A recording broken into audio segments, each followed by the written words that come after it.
Oh. Okay, well, it's not going to be a formal welcome, but it is an official welcome to our At Home for May 2023. We're very excited about this one because it's the first one that we've had, first we hope of many, specifically showcasing museum collections. And there are just so many rich collections out there that we will keep doing the Museum 5 Minutes. But if you work with a collection either directly or for a research project and you really want to showcase it, please approach us, because we're really keen to share them more widely, because they play such a huge role in our research ongoing and just everyone's work generally. And I think their work is supremely undervalued by people who should be investing in it more. That's not a criticism of anyone here. You're clearly all committed, but we need to fly the flag for museums and the people who look after their collections, because they play such a key role in what we do. And also, selfishly, for us as a committee, it's wonderful to see the kind of treasures that they have. So there's definitely some personal motivation behind it too. We've got 3 speakers today. As per usual, they'll be speaking, delivering a paper or presentation, less formal. They'll be followed directly by questions, which Anna will be running. If questions occur to you as they're speaking, please pop them in the chat. And once the questions start, keep adding to that list in the chat. We really want to have a great discussion. No question, I'm not going to say no question too big, but no question too small, definitely. Even if it feels really obvious, or everyone must know this, I'm sure there's going to be someone else who wants to know exactly what you want to know. So please don't hesitate to add it to the chat. The order the speakers are going to go in is firstly Rebecca Shawcross speaking on behalf of Northampton Museum and Art Gallery. Then we're going to have Alden O'Brien speaking on behalf of the Daughters of the American Revolution Museum. And then we'll have Dr. Susan K. Williams speaking about the Royal School of Needlework Collection and Archive. So without further ado, I am going to introduce our first speaker, who is indeed, as I just told you, Rebecca Shawcross, and she's going to be talking about shoes and shoe heritage at Northampton Museums and Art Gallery. Just to give you a bit of background to Rebecca, she is now the Senior Shoe Curator at Northampton Museums and Art Gallery, and she's worked with this collection since 1998, so knows it well. She's responsible for the designated shoe collection, which includes collections management, exhibitions, research, inquiries, talks, and advising other museums and the media, and I suspect more besides.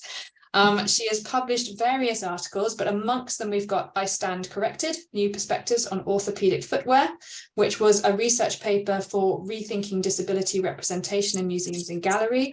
And she's also published a book, Shoes and Illustrated History, with Bloomsbury in 2014, and it was revised with an extended edition in November 2022.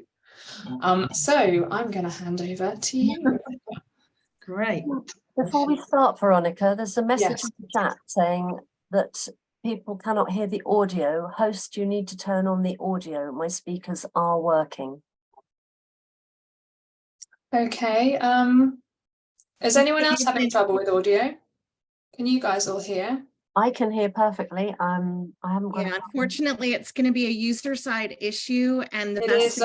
Okay, so it is a user side issue, as Robin has said. So I am recording. So if you can't hear, I think it's going to have to be something that you tweak your side. I'm really sorry. Do play around and see if you can get it working. If not, we will have. We will get that sorted. Can I ask anyone who is not currently presenting to mute themselves, just so we get nice, as clear as possible. I know some people are having audio problems, but as clear as possible audio during Rebecca's presentation. And just to check, you can see that. Can you see that? We can see it perfectly. It looks great. Thank you so much. Great. Good. Well, yes, thank you very much for inviting me to tell you all about the shoe collection. I am indeed the Senior Shoe Curator, which does somewhat imply that there should be a junior, but unfortunately there is only me looking after the designated collection. So I'm going to give you a little bit of a quick overview and then hone in on a couple of different areas which hopefully you'll find of interest. So Northampton Museum and Art Gallery is home to one of the largest collections of shoes and shoe heritage in the world. Arts Council England designates the collection as being of local, national and international importance. And the collection's strength lies in its very broad range, from ancient Egypt to the latest fashions, from workwear to high-end designer creations, and from Northamptonshire-made to footwear from around the world. Within 3 years of the museum's foundation in 1865, records show that boots and shoes were being donated. The first pair was a pair of women's slip-on shoes from India, probably bought back from travels as a souvenir, and just donated as a, sort of curiosity. And at that point, there wasn't really any thought of starting a shoe collection. But in 1873, shoe factory owner Moses Philip Manfield suggested that displays of locally manufactured footwear would give shoe workers a standard to aim for, a sense of pride in their work, and be a record of what was made in the town and the county. And for those who are not aware, Northampton, particularly in the 19th and early 20th century, was probably like the shoemaking capital of the UK. And still there is a number of factories making footwear within the town and county, which is why Moses Philip Manfield suggested this. So then what followed was a series of local and nationally significant donations by the Boot and Shoe Trade Association, by individuals and by companies and factories, and the collection continues to grow today as well. There's a heavy emphasis on Northampton-made, but we do have a worldwide remit, so we do and can collect from anywhere across the world. So a little bit of just an overview. We have more than 18,000 shoes, which includes men's, women's, children's, trainers. We have the best trainer collection in a public domain in the UK, world footwear, ballet, entertainment, sports, patterns and overshoes. So there's a sort of there's a large range of different types of footwear. We have accessories, including buckles and laces, shoe horns, shoe trees, spats and polish. We have tools. So we have shoemaking tools. And here's we've got a shoemaker's bench with a selection of tools. And really, I guess, the collection is sort of based on collecting material that relates to the making, the designing, and the wearing of footwear. We have machinery on the left, Singer sewing machine, and on the right, the very important Blake sewing machine that helped force shoemaking into factories in the 19th century. We have lots of documentary archive material, including catalogues, trade journals, advertising. We have shoe boxes. We have a huge collection of shoe boxes, some that come with the shoes and others that have just been collected as examples. We have paintings of shoes and shoemakers. On the left is a painting after Teniers from the 17th century. On the right is a pub sign from Buckinghamshire, which shows the legend of John Shawn, the rector there, whose claim to fame was that he cast out the devil from a woman and popped the devil into a boot, which is actually currently on display. We have lots of photographs which range probably in date from about the late 19th century, mostly of interiors of shoe factories. This is the rough stuff room of a local factory about 1900, where they cut out all the leather soles and heels, and it's called the rough stuff room. So in terms of, there is also an index of shoemakers and shoe companies from across the UK and further afield, which is approximately 20,000 names of individual shoemakers and companies, and any information that has been found about them has been added over time, which was started by Miss June Swan, who was the keeper of the shoe collection for many years. And there's also an international database recording concealed shoes which have been found hidden in buildings. So in terms of your specific period, shoe-wise, this is just a few examples from the collection. We have about 1,500 women's shoes spanning your collection. These are interesting. They were worn by the sister of the Right Honourable Spencer Perceval, who was MP for Northampton and became Prime Minister as well. And his claim to fame is that he's the only Prime Minister to have been assassinated. Interestingly, his sister's name is not recorded with the shoes. They are just his sister's shoes. We have about 600 examples of men's footwear. This is sort of from the 1790s, and this lovely red leather. Some examples of just the variety that we have, from boots to indoor slippers, the Cromwell style shoes from the 1890s. We also have children's shoes, probably about 400 examples of children's shoes. These are a lovely little pair, and also a collection of pattens and overshoes.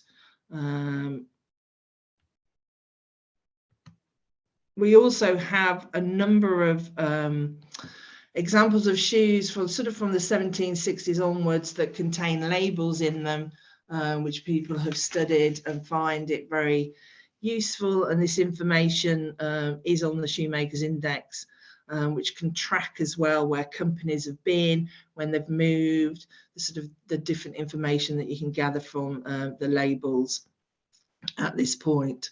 So this presentation quickly will now look at three specific areas.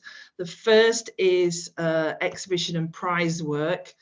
So although it may not have been called prize work, there are references to such types of work from 1580 when they were called abling pieces, as they were made in the presence of searchers, master shoemakers, who would judge if the shoemaker was good enough to be termed master. They're also known as proof pieces and occasioning shoes. This is an amazing example by a Derby shoemaker, John Nelson Hefford. And it's sort of prize work and exhibition work became more prominent as mass production of shoes increased from the 1830s onwards. And the 1851 Great Exhibition was a perfect venue to show off the shoemaker's skills. Shoemaking was late in comparison with other industries to be industrialized, but at this point, machines, in particular the sewing machine and various others that were creeping in and would take over really in the making of footwear. The work for these exhibitions, and in particular the Great Exhibition, was a chance to show off what machines couldn't do. So the emphasis was on the hand skills, the ability to choose the right leathers to work with, and the appropriate hand tools to use. There was also competitions with money prizes for those judged the best, always an incentive. And shoemakers generally were always pre-factory working independent beings. They were masters of their own working practices. And so I guess such footwear was a way of asserting themselves and their skills at the start of very turbulent times. Because with the advent of the machinery, it meant that a modern day factory was inevitable. And certainly by the end of the 19th century, such work had ended as the skills had largely disappeared, as everybody now worked in factories. So these are just some examples. It's a small sort of collection that we have, probably maybe runs to maybe 50 to 80 examples. These again by John Nelson Hefford of Derby, and they're just incredibly fine craftsmanship and the skill required. And again, these were transferred from a museum in a suburb of Derby, which no longer exists, and we have them now in the collection. So quite often these prize shoes were made in exaggerated forms with odd-shaped toes, excessively high heels, and hand-sewn seams with many tiny stitches. 40 stitches to the inch, or 2.5 centimeters, was common, but we have a boot in the collection with 60 stitches to the inch, and there's also a reference to a boot with 74 small stitches to the inch, which has never been found yet. Whether it still exists, who knows, but it certainly hasn't come to light.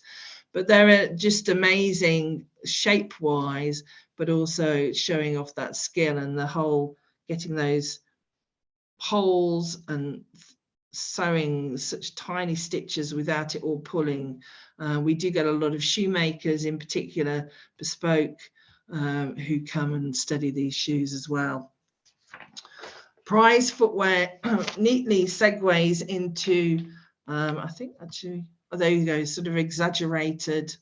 This is 50 stitches to the inch, and it is unbelievably, when you actually have a closer look, but it's incredibly exaggerated, and they weren't meant to be worn. Some of them could be worn, but they were just to catch the eye really at the exhibition and to show off their skills, including locally Crockett and Jones, sort of almost wearable possibly, but it's a way of promoting themselves as well.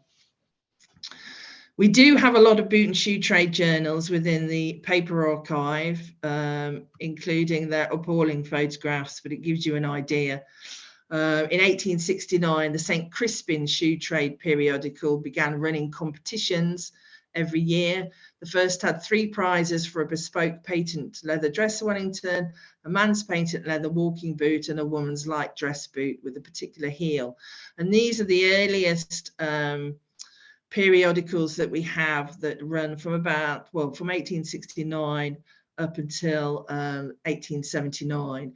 Then they go into boot and shoe trade journals from the 1880s, and then they overlap in the 20th century with the Shoe and Leather News and Shoe and Leather Record, which were published weekly. Unfortunately, I mean, they contain masses and huge amount of information, from bankruptcies, from talking about prominent figures, to new machines, to new materials, different techniques, factory fires, murders, patents, the shoe industry in the UK, in Northampton and further afield. So huge amount of information in them. Unfortunately, listing them and listing their contents is would be a lifetime's work. So at the moment, they are accessible by appointment to have a look through. And what people do tend to do then is have a specific date in mind to be able to have a look at them, because otherwise you could spend years going through them. But they are very useful. And then finally, I'm just going to have a quick look at concealed shoes. This is probably the most popular shoe subject at the moment, and has been for a number of years, and it's a whole talk in itself. But what are concealed shoes? So for many years, concealed shoes were thought to be those boots and shoes that have been deliberately hidden in buildings for no obvious practical purpose and no obvious intention of retrieval. In the 1950s, Miss June Swan, former keeper of the boot and shoe collection at the museum, along with John Thornton, then the head of the boot and shoe department at Northampton College of Technology, noticed that footwear was being regularly brought into the museum for identification and donation, but that had been found in really odd locations within a wide variety of buildings. And these locations included up chimneys, within roof spaces and walls, and under floorboards. And it was happening too frequently for her to just simply ignore it. So in order to try to explain why shoes should be found in non-accidental locations, she began to systematically record all finds, to gather the data, to attempt at some point to explain why this was happening. So we have a concealed database that people are always contributing to. I get probably 2 or 3 every month where people have found. So the current concealed shoe database stands at approximately 2,100 individual finds, locations, and within that about 3,000 individual shoes are listed. So this year there have been 11 new concealments recorded, and last year there was 42, to give you an idea. Date-wise, so we have the database of the information, but we also have a small collection of concealed shoes, about 200. The earliest in the collection is from 1530. The majority are 19th century, with some earlier examples from the 17th and 18th century. But there is a good range within your period. Originally on index cards, we've transferred all this information to an Excel spreadsheet. Unfortunately, it's not currently online. One day, hopefully it will, because then people can then extrapolate the information. We just have to iron out a lot of sort of data protection issues before it can really go online and still be meaningful. So the database has helped with crunching the data, so we can determine that 26.2% of shoes are found in chimneys. This is a lovely example from the 1850s, a pair, and you can hopefully just see at the heel part where they have been singed. Both of them have, and they were probably, although we don't have the information where they were found, they were probably located up a chimney or very near a chimney. 11.3% of pairs of shoes, 42% are found in unmatched pairs, and 41% are found alone, and 40% of shoes belong to children. So there are really two aspects of concealed shoes. The first is that they're a really great resource in the sense that most of them, not all of them, are just ordinary people's footwear. They're well worn, they're patched and repaired, and often modified to perhaps suit a new wearer. And they make a really good contrast to those examples we have in the main collection, which are normally middle to upper class examples. And the condition of them also allows a glimpse into how they were constructed, how they were worn and repaired. But secondly, people are fascinated as to why people, have hidden shoes in the past. And it's really open to interpretation. There's no right reason, there's no wrong reason, and still now nobody's ever found anything, no explicit contemporaneously written material to suggest why or to pinpoint a specific reason. So here very briefly are just some of the reasons that people have put forward over the years.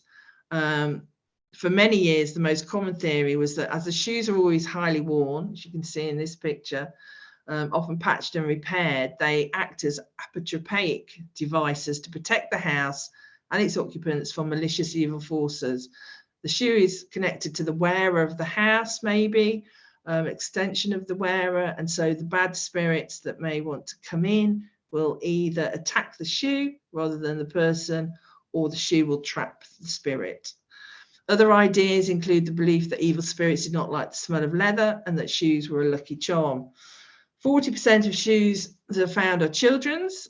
Was a child spirit deemed to be stronger because it was pure and unsullied? Could be that it was a shoe of a dead child, kept and hidden for maybe sentimental reasons. If found in a master bedroom, are they a symbol of fertility to bestow on the one assumes married couple many healthy children? These are amazing shoes that were found. Well, the one shoe which we have actually currently on display. Why anybody would want to hide these, sort of in a concealed shoe way, but they were found up a chimney. They think the other one is still up there, but they can't get it out. Would have been very expensive at the time by a well-known shoe sort of designer, and therefore maybe these were stolen and hidden up the chimney to be retrieved at a later date when the danger of being discovered that you've taken these shoes had passed. Lots of other things are found with concealed shoes, as this is a locally in Brackley, which is near Northampton. So pair of women's elastic-sided boots and all these other little bits. Do they have a meaning? So there's lots of questions that currently can't be answered. It's thought that maybe builders hid them, partly just to get rid of rubbish, but maybe to bring good luck in their work and for future work. The shoes being symbolic of a journey and hopefully the next job that they will get. Maybe they're like a time capsule, hidden for posterity and almost like a mark of I was here. And there are at least 42 caches found with dated newspaper or paper scraps to give a date and a sort of context for posterity, and that a little part of us, you know, remains when we're gone and carries on until obviously somebody finds them. So in the end, the reason why people have hidden shoes is wide open to interpretation, and there's no one right reason, but many possibilities. And it does raise an awful lot of questions that currently can't be answered. Like, if there's a single shoe that was hidden, where's the other one? And maybe they will never be answered. But people do like to research and sort of mull it all over. So they are, so you've had a little overview of the collection. It does contain a lot of an awful lot of material, sort of from the end of the 18th century to the beginning of the 20th century. Research visits to the shoe collection are possible. There is quite a lot of information on our website, particularly about concealed shoes and highlights of what's in the new shoe gallery. But there's always issues working for a local authority about what is the priority. At the moment, everything is kept in a store, which makes group visits difficult, but not impossible. Things can be brought out for people to see, but certainly for individuals or a couple of people, then part of my job is to facilitate making this material accessible. Whether you're a family historian, you know, researching for a PhD, you know, that you want to go and see that the shoe you donated 40 years ago, all sorts of reasons why people come and have a look. Unfortunately, the catalogue is not online. The concealed shoe index is not online. These are all things that are on a very long list, and hopefully one day they will be, which will not only make people more aware of what we have, but also it would make my life a lot easier, because now usually what happens is that people will inquire about information or items in the collection, and then I will provide that. So it's just, I suppose, a little bit more long-winded than it has to be. But then that's, you know, part of my job, really, to help with inquiries and visits.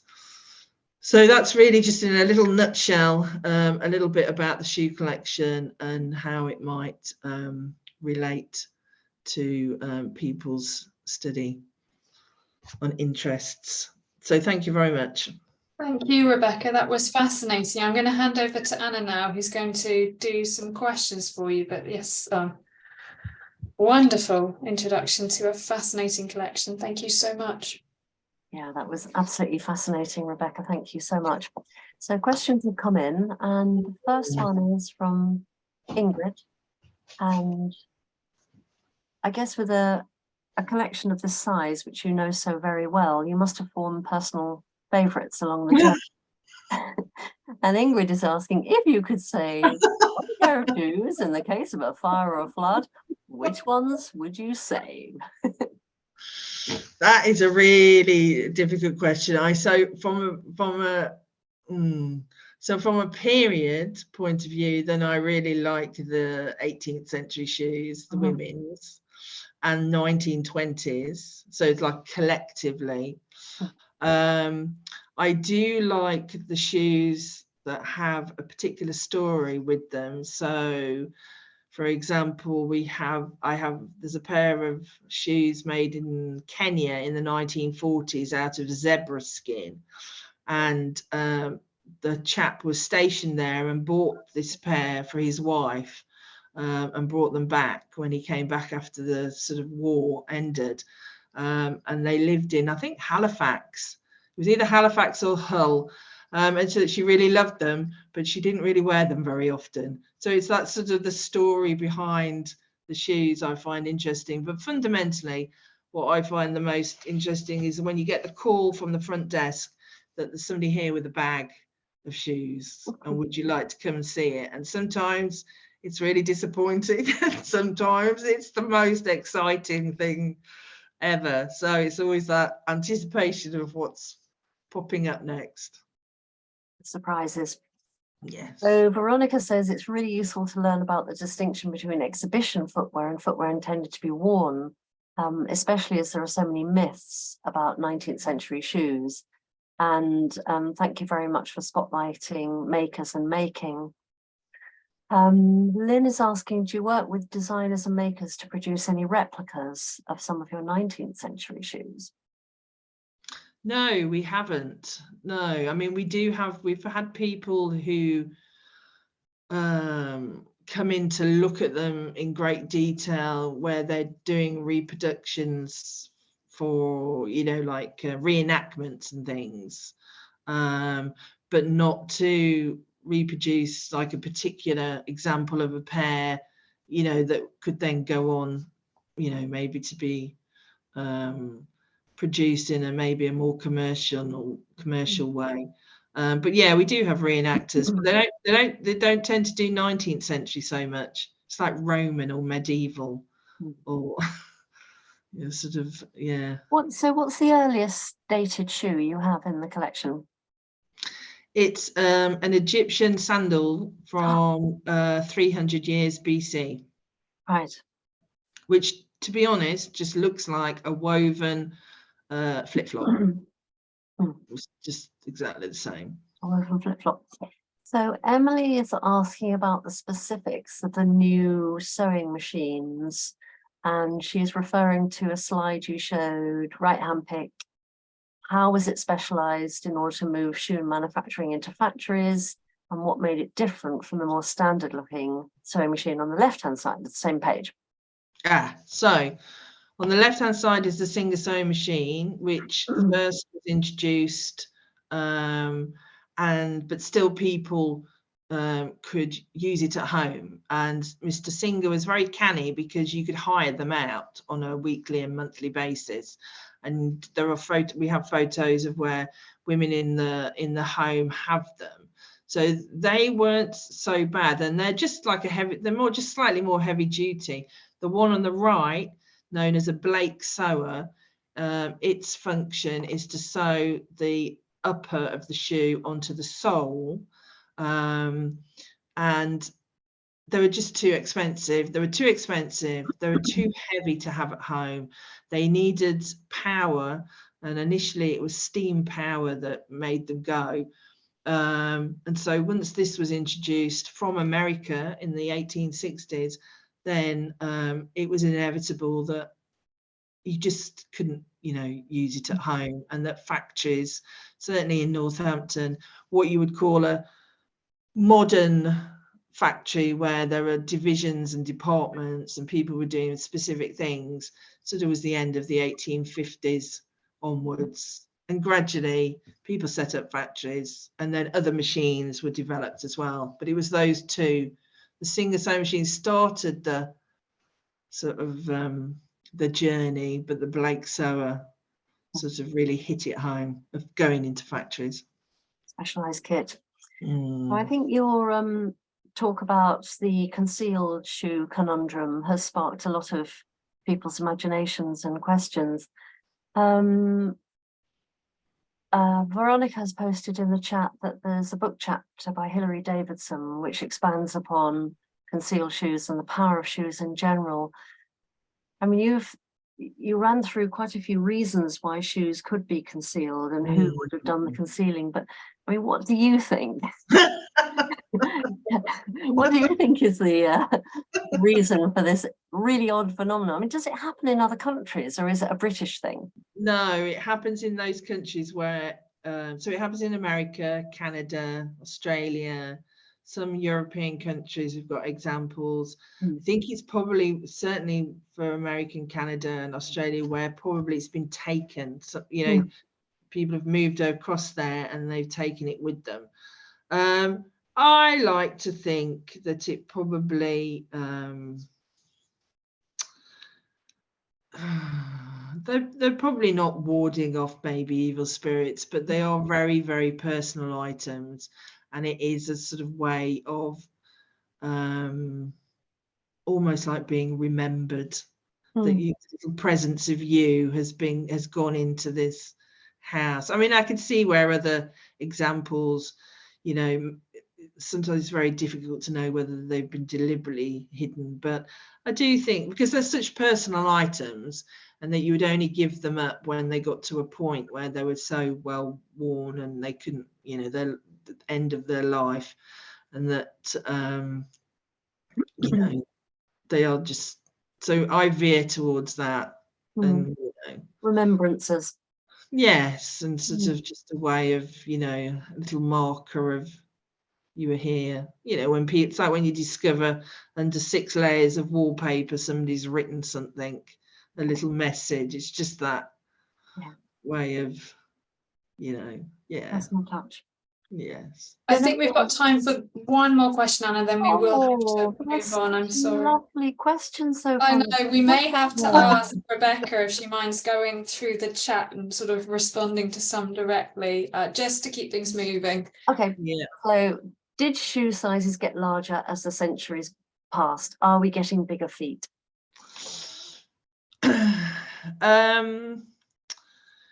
Yes, for women, it's you're markedly got bigger feet post Second World War because of diet and various other things.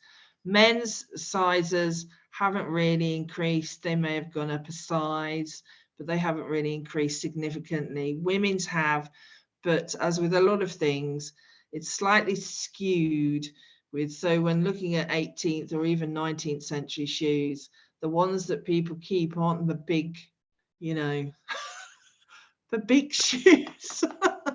You know, so it's like you could, you know, a lot of the very early shoes maybe for women are a size 3, size 4, you know, very small, very narrow. I think people's feet may have changed in sense of width as well, but I think sometimes it's probably not quite a very good representation of sizes.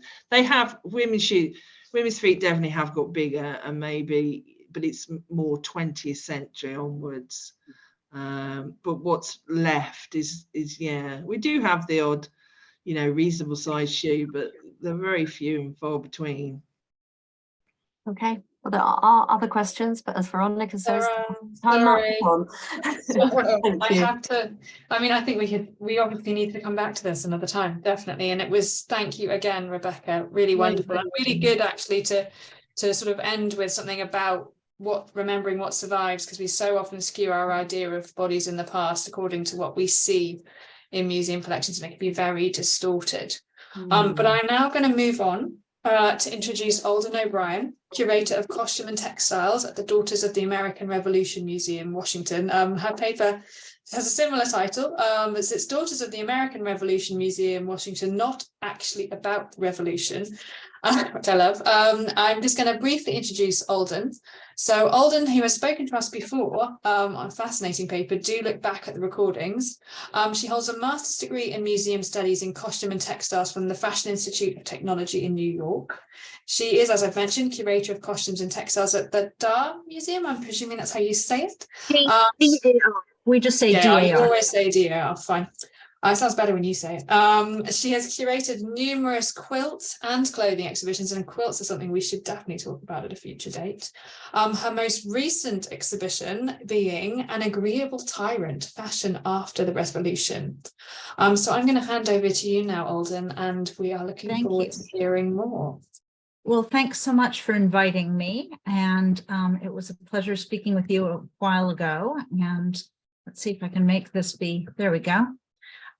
Yeah, as I say, we're not actually about the revolution. The DAR is a genealogical society that you get into by proving that your blood ancestor contributed to the revolution or the recent unpleasantness, I should perhaps say in this group. And that can be as a soldier or a woman who sewed shirts or, you know, all kinds of different things.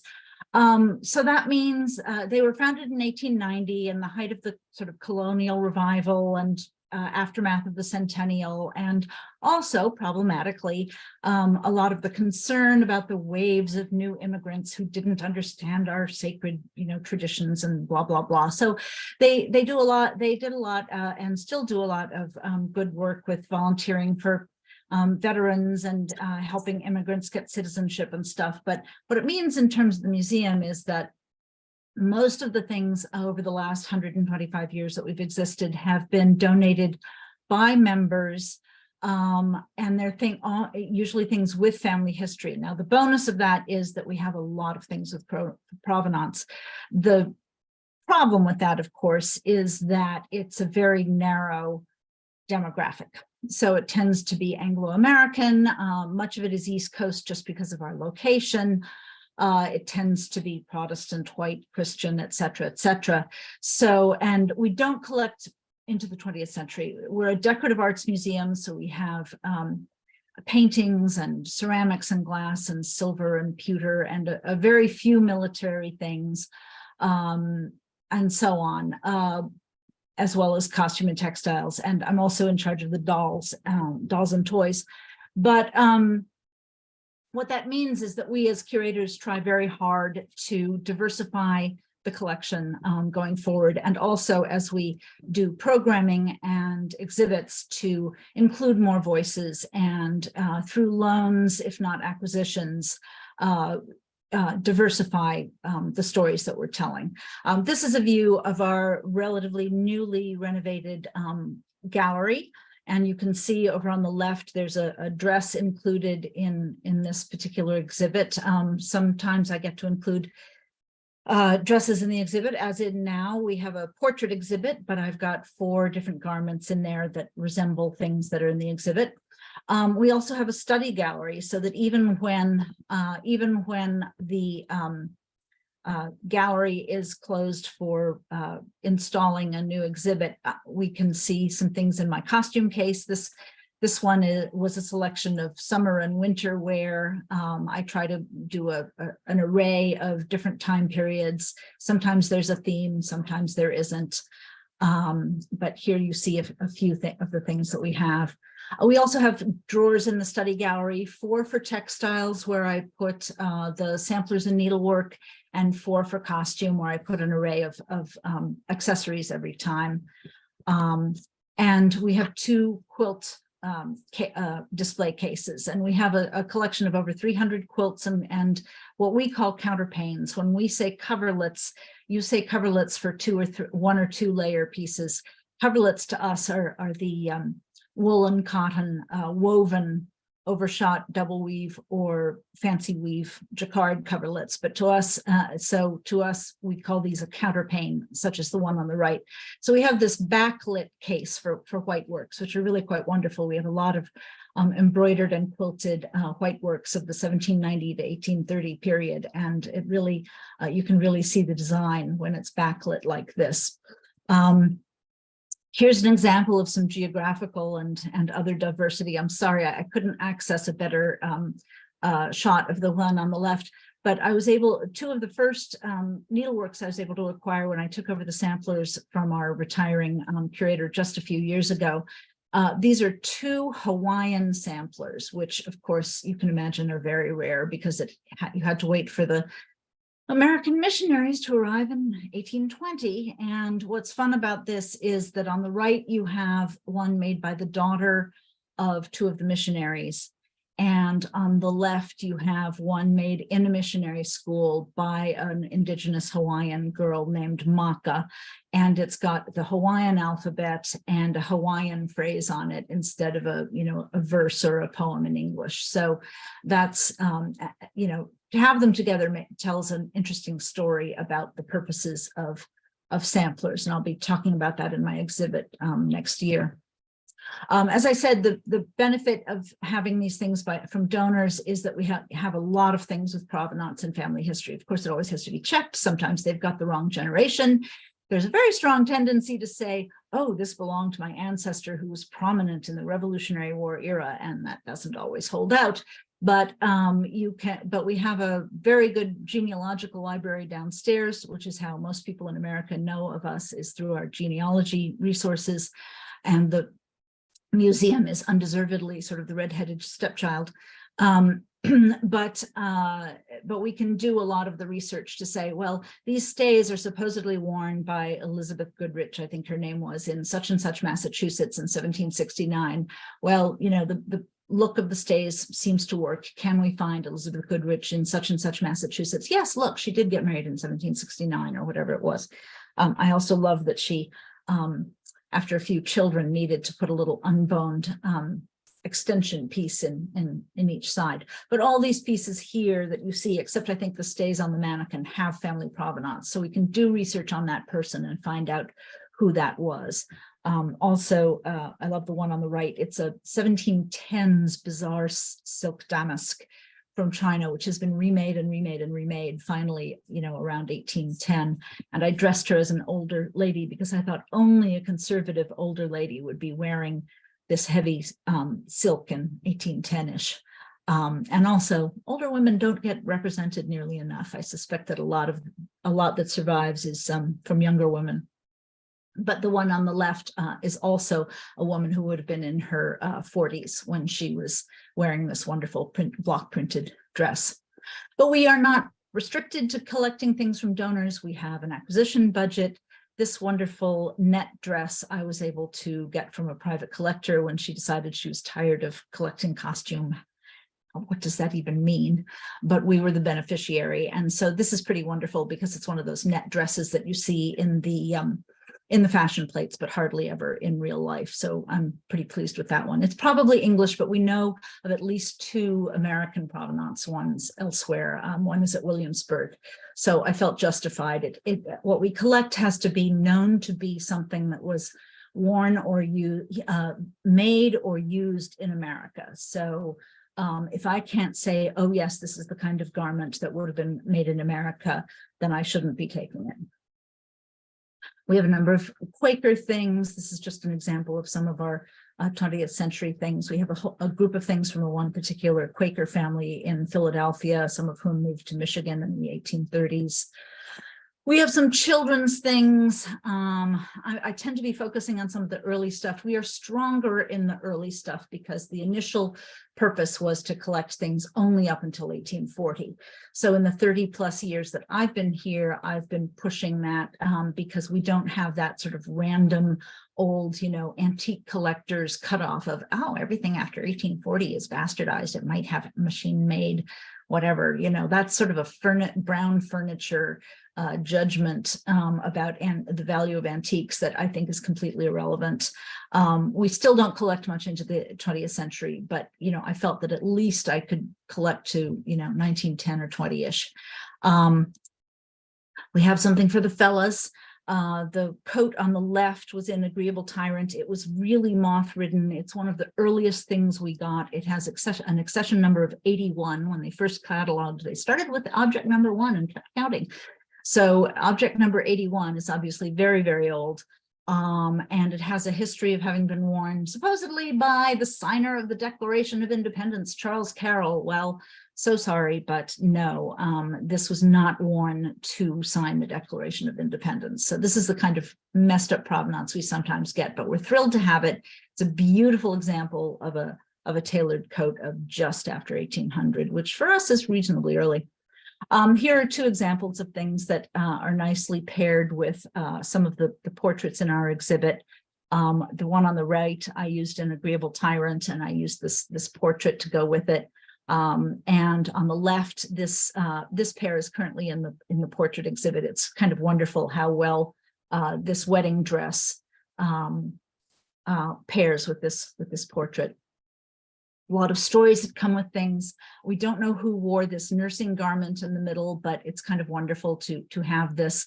I don't have a publishable picture of a nice 1860s maternity dress or 1890s maternity dress. The 1890s one has a wonderful story because she made the dress. She took a train journey to visit her husband who was working far away in the mines in Colorado. She died in childbirth, but the dress was saved, and we have a picture of her granddaughter wearing it. So the daughter survived, and so we have this sort of memory of this dress, which sort of carries the shape of the child who killed her. Kind of poignant. On the left is a dress which was worn on an overland covered wagon journey, not all the way to California or Oregon, which are sort of the absolute iconic American covered wagon journeys, but still it was a covered wagon journey.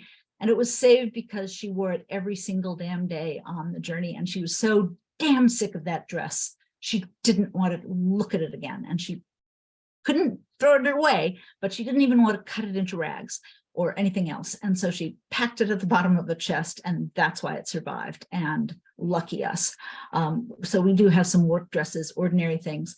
The one on the right, I think you can tell one shoulder is higher than the other. If you dress this properly, you can't tell that. It's a really wonderful example of fabulous dressmaking, and speaks to the history of disability. And Emily Bach, a graduate student at Winterthur, has been studying dress for disability and is about to give a talk about that at the Schwenkfelder Heritage Center's Penn Dry Goods antique show, but I don't think that's going to be online. But anyway, she's doing work on it, and eventually it'll be published, I imagine.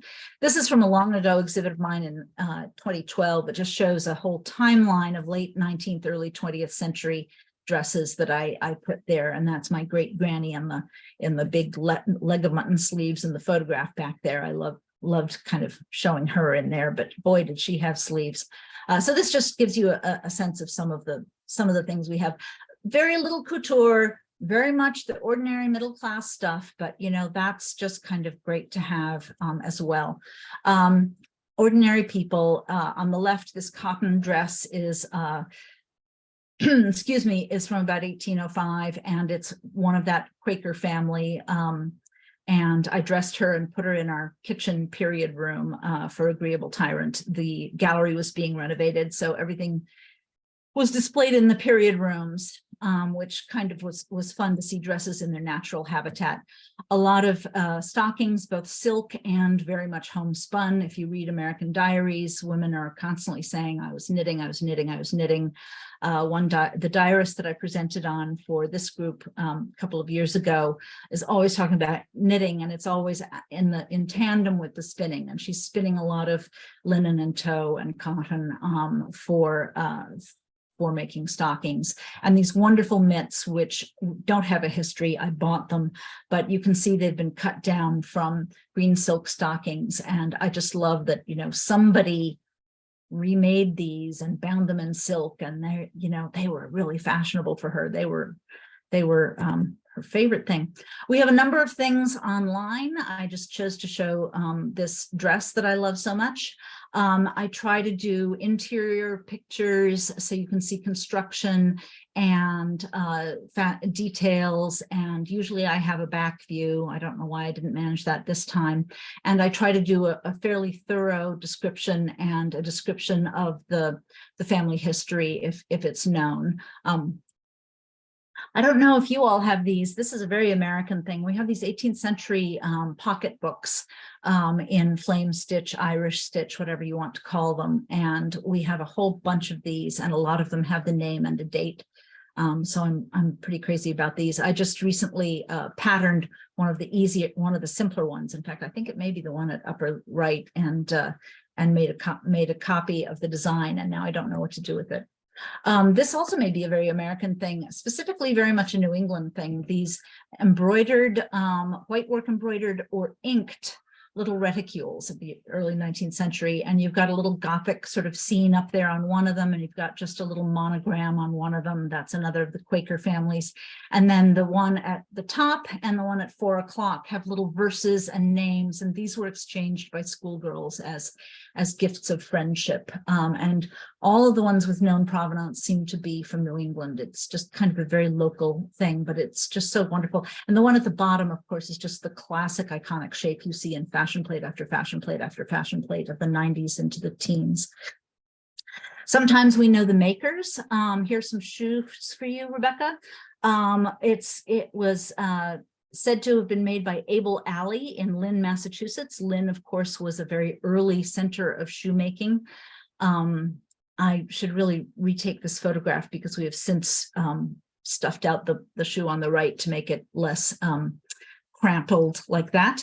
And so that's neat to have his name. We can find Abel Alley in the census in Massachusetts. So we guess he must have been a shoemaker. And we know the dressmaker for this wonderful dress. And I don't know why that was preserved as part of the history, but maybe just because she was a friend. She was the next door farm to the owner. But she deserves to be remembered because she clearly had great dressmaking skills. We have 2 of these bags plus a little pin holder plus a little leather coin purse, all owned by Elizabeth Margaret Chandler, who was an American Quaker poet and editor of the Genius of Universal Emancipation, which was one of the abolitionist newspapers, and they gave her the ladies page, and she was the one who first published the "Am I Not a Woman" and a sister image, the pair to the "Am I Not a Man and a Brother." She was the first to publish that image in an American publication. So we think that she was given these gifts by the English Abolitionist Society who produced them. She became famous for an abolitionist poem that she wrote and won some prizes for. So those are just a few highlights. Please come and visit. I have hosted a few UK researchers before, and I'm always happy to have them. Anyone from wherever. Plenty of Americans too, obviously. But anyway, please do come and look at our storage. You can find some of our things online, lots of our quilts and needlework. Almost all the quilts and needlework are online. The clothing is a work in progress. I keep, trying to get an intern to say, let's put all the fans online. Let's put all the shoes online. Let's put all the bags online. But other things are just sort of as I can find time between exhibits. We have a YouTube channel with a lot of different lecture topics about different aspects of our collection. And that's also where we try to get a more diverse range of topics. We're on Instagram and Facebook. My exhibit Agreeable Tyrant is online.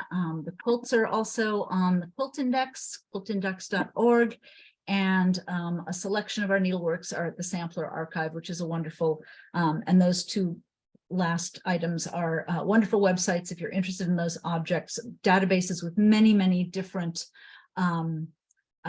collections so that you can search much more broadly than just one collection. You can put in all kinds of limits on your search. So with that, I will stop sharing and wait for questions. Okay, we have some lovely questions coming into the chat, Alden. I think people are particularly taken with the ordinary people approach. Big shout out for ordinary. Kate's asking, your wonderful collection, how often do you get to change the exhibitions and how do you decide your schedule? Yes, well, we have 4 objects curators, and we have to divide all of the different items among each other. We just had a little shuffle. So I had given away the toys and I just took them back. And so we just kind of take turns. Every couple of years, there'll be an exhibit that is a broad topic that uses lots of different objects, and so all the curators are doing it as a team. And then there'll be, this one is Williams because he's the portrait guy, and so he's been planning this for a few years. My last exhibit was in 2019. That was a quilt one. The last costume one was Tyrant, which was 2016. The last sampler one was even before that. So it is time for another exhibit. And I guess I forgot my last slide, which was saying that next year from March to December, I do have an exhibit. And I decided that partly because it's the first time all of the textiles have been under one curator, because as I said, my predecessor was in charge of samplers and needlework for a long time, because that was just one of her research interests and she got there first. But also because it's been so long since any of those textiles have been the subject of an exhibit, I wanted to combine them. And also because, women didn't just quilt or sew clothing or embroider.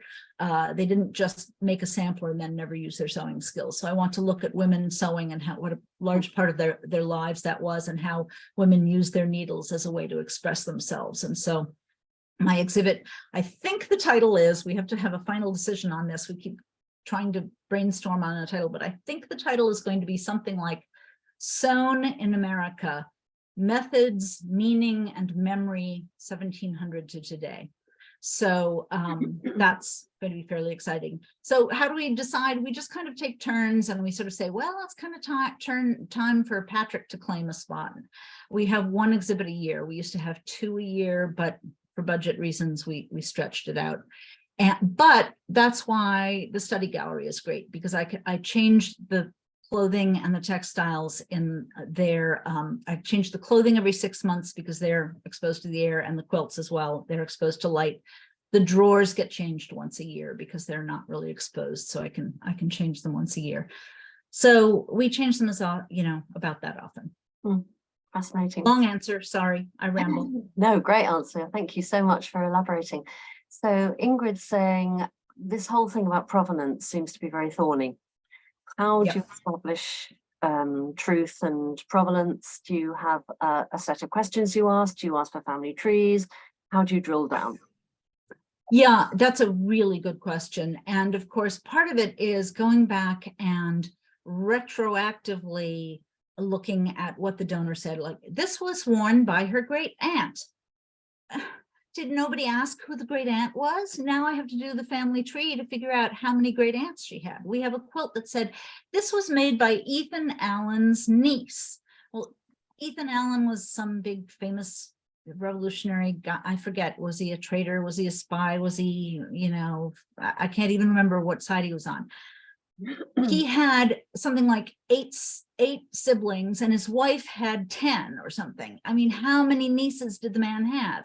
And we could not, it was impossible to trace from, 1800 or 1780 to today on all those different family trees to see if we could connect the donor and sort of assume, okay, probably it descended in this line, so probably it was this, so we tend to say this is believed to have been, or possibly this, or probably that.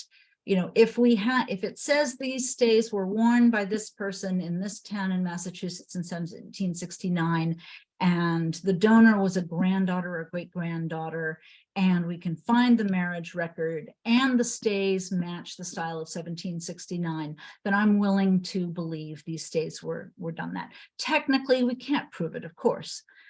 But we just have to weigh the preponderance of the evidence. And so often you'll see in my provenance notes in the collection online, this was said to be blah, blah, blah, but actually the date of these shoes is incorrect for that. And it must have belonged to a next generation, possibly her daughter, who would have been X or Y person.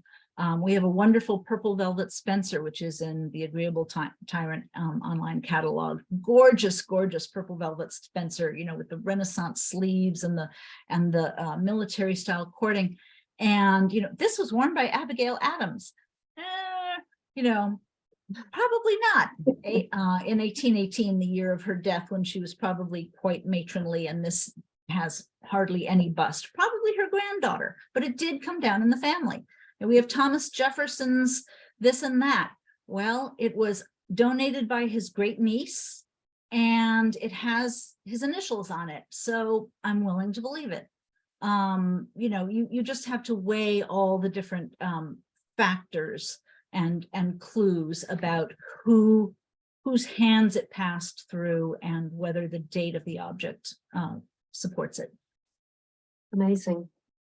I'm gonna have to draw it to a close here because we're going to overrun slightly. We're going to run to at least 3:30, everyone. So if anyone has to go, please do. It was because we had such a fascinating first paper, I couldn't bring myself to interject. But Alden, there are more questions for you in the chat, including one about take a look. Just net dress, Sure. where someone wanted to know the date. And if people want to hang around once we've done all the presentations, there will be more opportunity for questions. And also, I'm sure all the speakers would be happy for us to pass on questions, because that's why we're here. But what I'm going to do now is hand over to our final speaker, and certainly last but not least, and that is Dr. Susan K. Williams, who is talking about the Royal School of Needlework collection and archive, Prising Opened the Cupboard Door. And just a quick introduction to Susan. She's been the Chief Executive of the RSN since 2007 and also Curator and Archivist, as well as other roles since 2011.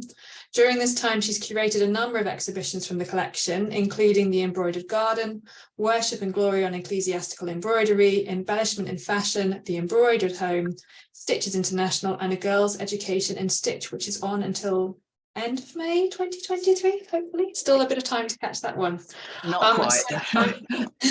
So I'm going to hand over to you, Susan, for something I'm really looking forward to. Okay, Veronica, thank you. Well, we're going to be keeping our fingers crossed while I just share my screen, because when I tried to do this earlier, it had a little hissy fit, and that's why I've been offline trying to get it sorted.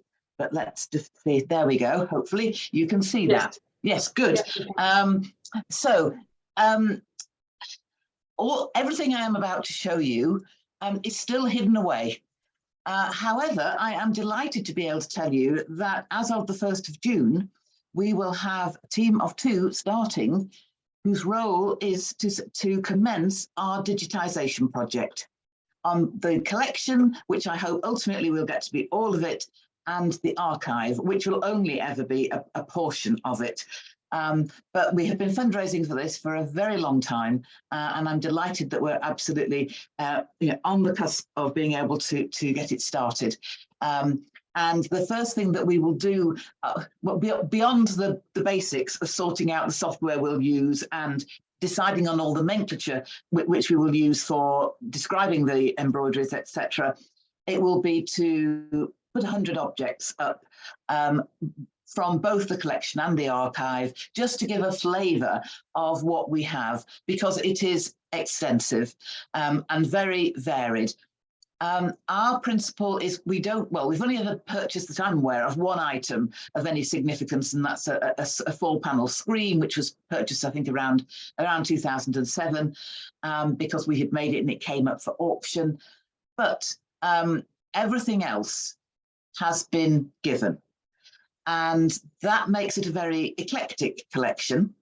Some things are given without us really wanting them, and that's the challenging part. I do recall on one occasion a taxi arriving, and it just turned up at Hampton Court Palace unannounced, and we got called down to go to the barrier, because we're based at the palace, but we're right at the other side of the palace. And the taxi driver said, "I've got 2 bags for you." And that was it. He got back, he got them out, put them on the hard standing, got back in his taxi and drove off.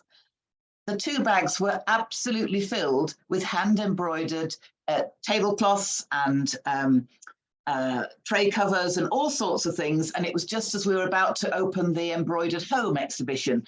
So somebody had seen this, put 2 and 2 together, and decided that we were going to take off her hands everything she had.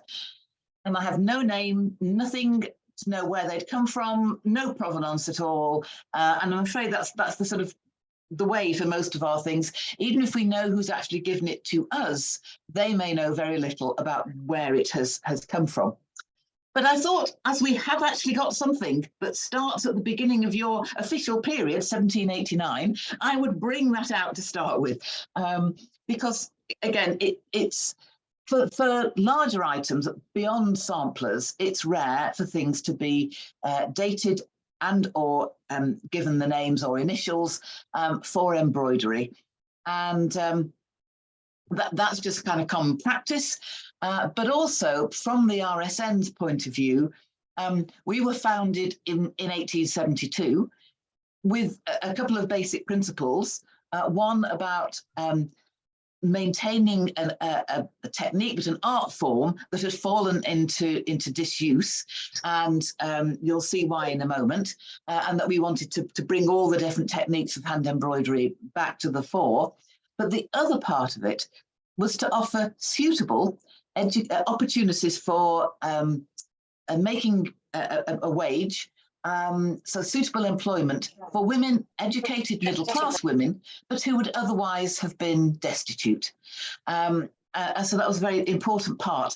But alongside that, we therefore did not put the names of the stitchers onto things that they made. because they didn't want to highlight the fact that they were having to work here because they'd fallen on hard times. So it's always good when we have got names and dates on things, though. And this is just a delightful pocket book, and I particularly like the flowers that are on the outside. Then, as I say, it's not only that things arrive to us unexpectedly, but we also find things unexpectedly. Even now, I found this in a drawer. And I spoke to people who'd been around some time and said, well, any of you seen this before? Any of you know anything about it? No, was the answer. And you know, we can make certain deductions about it. That it's Catholic because of the pierced heart on there. Also that it's probably from Spain or Portugal because the goldwork embroidery is over card rather than over soft padding, which tends to be the way for British goldwork.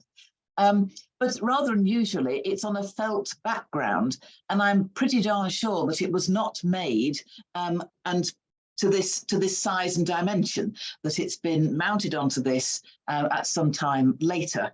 But you know, there you go. We just even find things in our own cupboards that we didn't even know we had, and then put them into the collection. So when we were first founded, the problem was this, and this is a design for Berlin wool work. And Berlin wool work had become this craze. It started off in Germany, it went all the way across Europe, came to Britain, it went over to America. And it had really pushed out all other types of hand embroidery. And the trouble with this, it was canvas work, and frankly, it could be done with one stitch. And you know, so all those other techniques that we specialize in, white work and black work and silk shading and gold work and Jacobean crewel work and so on, they were all sort of being lost. And the hallmarks of Berlin wool work was that it was blousy flowers, often on dark backgrounds. So, but black, dark burgundy red, brown backgrounds. This is from a runner. We've got just sections of this. But the flowers all look as though one puff of air and all the petals would fall off. They really look, you know, blousy flowers. Some might also be worked with beads if they're not just stitched. So this has beads and stitch as part of it. So this is a chair seat, which reminds me that having beads on a chair seat might not be that comfortable all the time, but never mind. Who said you had to be comfortable sitting down? So these are some of the kind of things, but we actually have quite a collection of the Berlin wool work patterns. And as well as flowers, they would have geometric designs and things like that. At its height, just to give you a flavour, at its height, a store on Regent Street said they had 16,000 patterns for Berlin wool work. So yeah, it was extensive. Now, in our collection, we have this wonderful book, now known as Book 19, or it's in Box 19, should I say, and it was originally entitled Information about the Scottish Branches. This does it a huge disservice. It is the most wonderful of books because it's the kind of thing most people don't keep. It had all the invitations to events. It has catalogues from events that we held. It has in here the objects of the school, and later it has the rules of the school, because the people who first came to work for us were not used to working, not used to a 9-to-5 type of working day on a regular basis. They were used to picking up their embroidery when they felt like it and then putting it back down again. So they had to have rules as to when they were meant to be there, when they were meant to collect their work. Initially, they only had 9 days of tuition, and because we were expecting them to come with a certain range of skills, and then we'd teach them the rest in the workroom. So that's a fascinating book that's in Box 19 with all of this information. And it goes through from the start, from 1872, all the way through to about beginning of the 1900s. So a really fascinating collection of pieces that would normally get thrown away. So this is the front cover of one of the catalogues that is in there. And art needlework was very much what we were about. And these are fascinating, again, to see whose work we were exhibiting.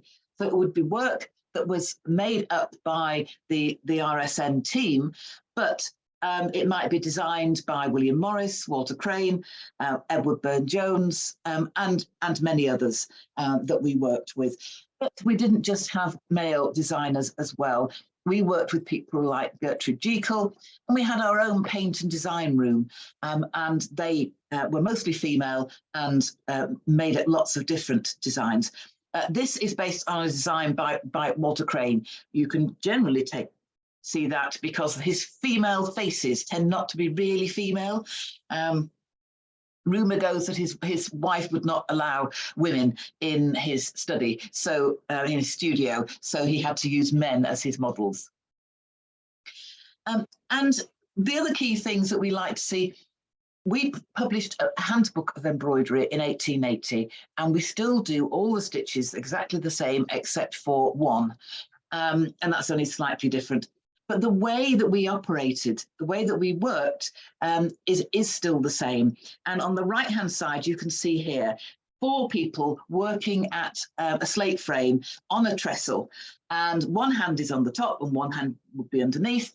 And we still do that. And I can cite the recent coronation regalia that we have just done, still working in the same way with a team of people working around a slate frame and a trestle. And as you can see here, this is about 1903 and the way of working, and often working on both sides of something. Again, exactly the way we still work today. But these are things that are in our collection, so we have some fantastic photographs. And even before the age of photography, I'm going to show you in a minute a very interesting drawing.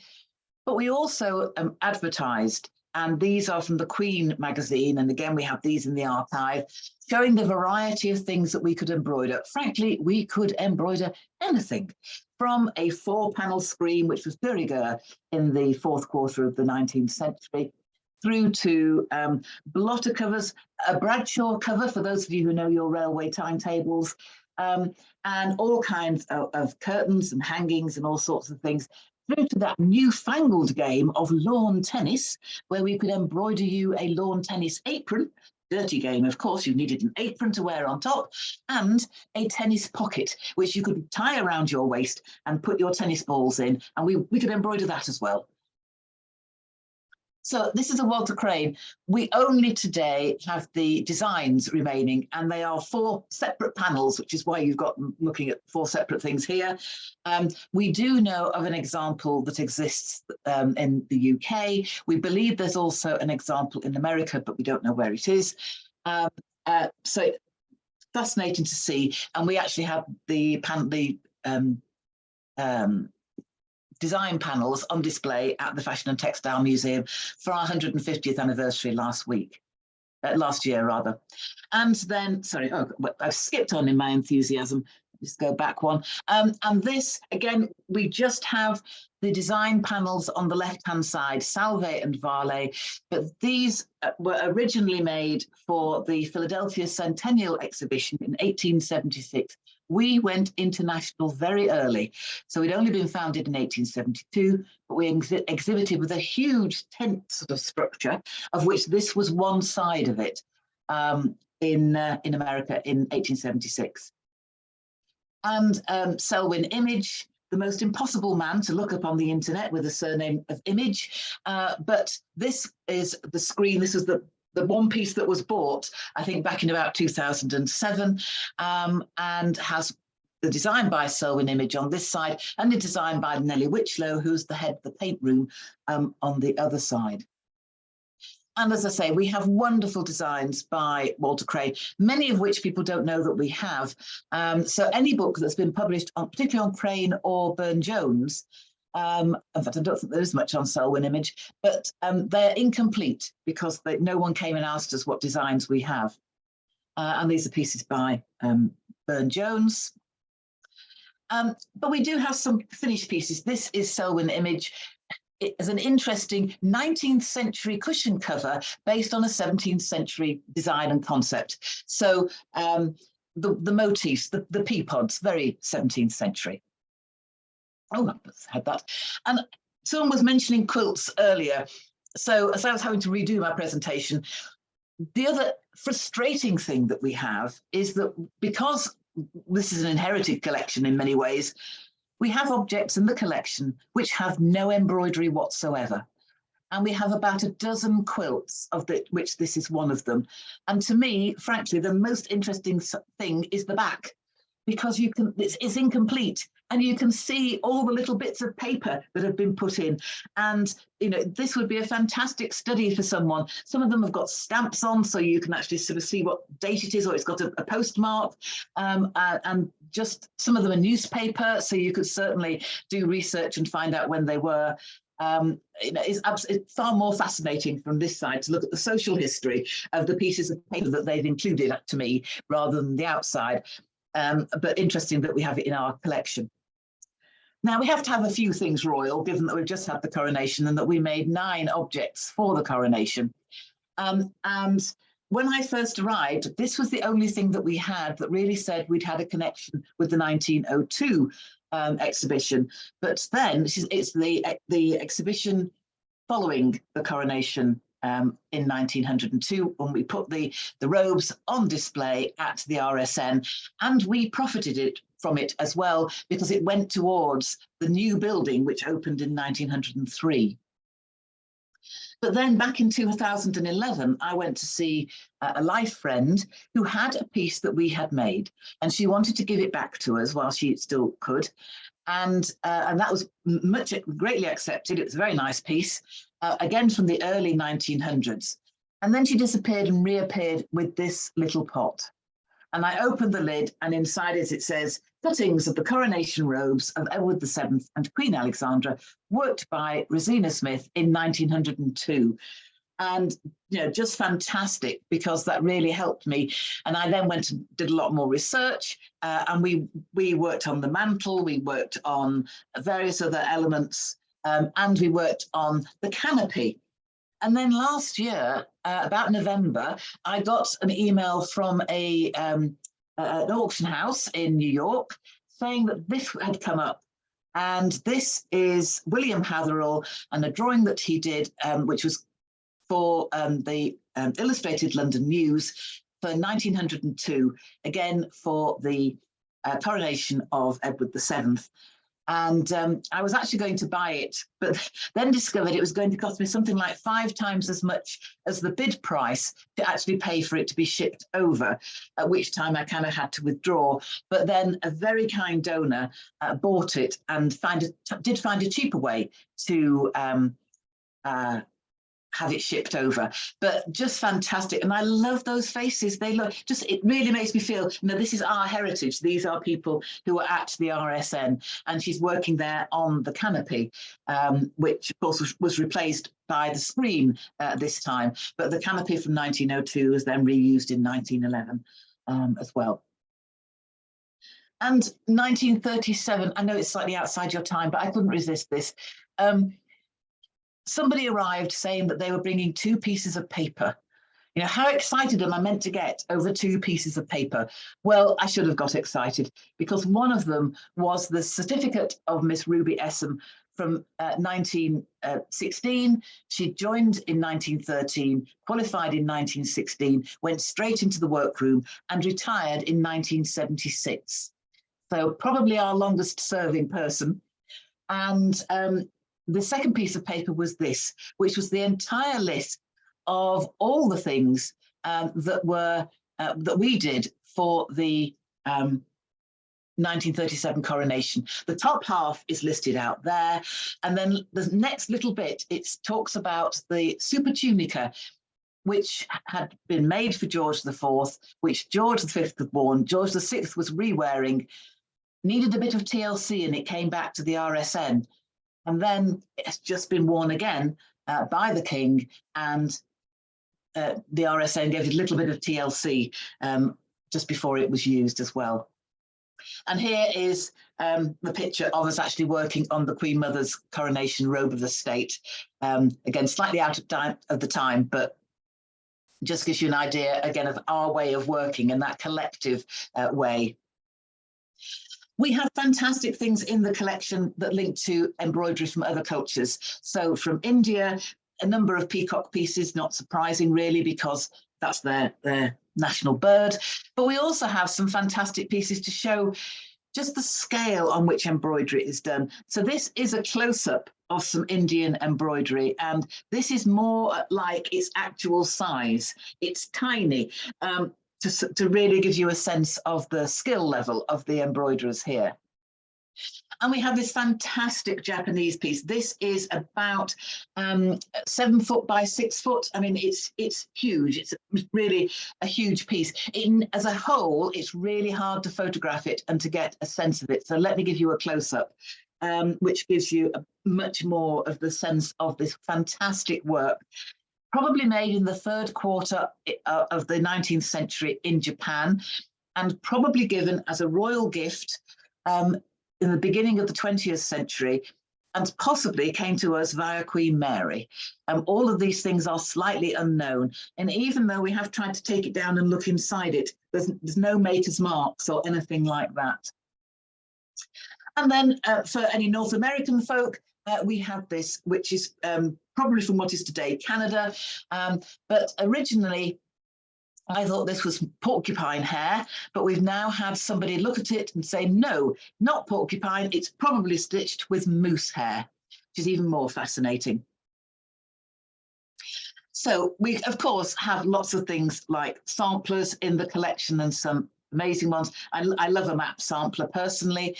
We have 4 or 5 of these, which are the Quaker samplers from Yorkshire. And again, very typical with the lozenge patterns. So Aquis, that's the name I was searching for. The Aquis patterns and Aquis school have about 4 or 5 of those. And as we reach into the beginning of the 20th century, the samplers took on a different sort of form and scale. So we have one incredibly long, which is over 12 feet long, goes over 2 6-foot tables, and there's still space at the end, because as you see, she ran out of edging for it here on this side. And in fact, we actually have 2 from the same school, a year apart. They came to us from completely different sources. But just fascinating that we've got that kind of connection. And Herne Hill is in South London. It's not a million miles away. And then we have fantastic things with stories. Most of our pieces have no story whatsoever. So I'm a real sucker for anything that does. And the story here is that this girl was the 4th in her group. Her sisters, all her sisters before her, their father made them go to the lowest kind of school, not the grammar school, and they all ganged up on their dad and said she has to go to grammar school. And of course, when she qualified, she was able to get a better job than they did, but he just wanted them to be earning their money as quickly as possible. Another Indian piece. This is not blue behind, it's white, but you just need the blue behind to be able to see it. It's a fantastic piece of work. Through to pieces done in our collection by our students.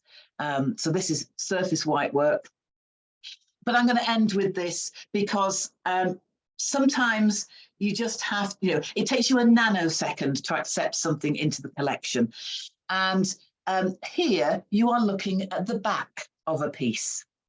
And when you look at the front of it, it looks like this. So I'm going to put the 2 up together. So there you are. And the most, even more fantastic thing is that after the piece on the right had been brought in and we'd seen the back of it and we'd then mounted and framed it to put it on exhibition, the lady who found it rang me up and said, Susan, I've found 2 more. So now, the fantastic thing is that when we last had this on exhibition, which was at Ely Cathedral at the beginning of last year, I actually had the front framed and mounted and the back so that they could see number 2 from the back to really see how it's worked, because most people can't comprehend how it can be that colour, particularly the red, and it's because the wings are all held under tension. So as you see, we have lots of treasures and lots of exciting things in the collection, and I can't wait until we can actually show off much more of the collection and the archive, and be delighted. I'll sort of stop screen sharing now and be delighted to take any questions. Wonderful. Thank you so much. I'm going to just let Anna take over now. She's ready to handle those questions. I think some have already come through in the chat. Yes, okay, I'm just doing a quick scroll. So amazing talk. Thank you very much, Susan. What a vast collection. Veronica's put some links in the chat where you can find out more about I can just leap in and see one question which asked, did we have any embroidered portraits? I can answer that. Not many, not that are known portraits, but we have two. One is of the Duchess of Cornwall in blackwork technique, which was made in 2019. She's our patron, and we made it for our Faces and Figures in Embroidery exhibition. And she came to open the exhibition and saw the portrait of her. And the other is, that's in the collection, is of a gentleman called Norman Willis. And Norman used to be the head of the TUC, the Trades Union Congress. So perhaps a less likely person, it's hard to imagine, but actually he was a stitcher. And he told me before he died that when they were negotiating, agreements with usually over working hours or pay, whenever the intermediary was going to the other side, he would get out his stitching, and that would calm him down while he was waiting for the intermediary to return from the bosses to say, yes, that's approved, or no, no, not in your life, think again. So he would be stitching while he was doing that. Okay, we've got a couple more. Is there a particular, so Kate is asking, is there a particular piece or technique in the archive you find most memorable? What can you pick out of this vast collection? Oh, yes, it is that $64,000 question. And my answer changes every time, really, because there are fabulous pieces. I think what I haven't shown you today, but we have 12 pieces called the Litany of Loretto. And they are the most amazing metal thread embroidery alongside a limited colour palette. And whilst it would be impossible to grab all 12 of them in the fire, they do have their own duvet bags because they're so special. And so it would at least be possible to save at least a couple. But I think they are just absolutely tremendous. We now know who designed them. They were designed by a gentleman called Ezio Anacchini, who was Florentine, and he worked as a graphic designer, and they were designed between 1914 and 1920, but we still have no idea who worked them. They came to us from a convent that was closing down, but none of the people who were there when it closed had any knowledge of who had done the work or where they came from originally. I think probably we're going to have to wrap it up, aren't we, Veronica? Should we hand over to Robin to talk about the next? Yeah, we can do that briefly. And anyone who has further questions is welcome to stand as long as our speakers can remain with us, because I don't want to trespass on your time, speakers, more than we have already. It's been such a wonderful, rich afternoon. And before Robin talks about next week, I will just, while I remember, thank you all for your fantastic presentations. I think everyone here is desperate to travel all over to America, to Northampton, to London, and see these collections in all their glory. And it's also great to hear how much effort you're putting into sharing these collections with, in many cases, very limited resources. That's part of the reason we really wanted to showcase how much work the custodians of these collections do to make them as accessible as possible, and also how much knowledge you carry in your heads about these huge collections. Whilst we encourage a general round of applause, be it virtual, Robin, I'll hand over to you to briefly talk about our next at home. Thank you. Super brief. Come on the 25th of June. It's going to be an accessories focused one. I put the registration link in the chat, and I'll do it again because we've got lovely comments coming through. That's all.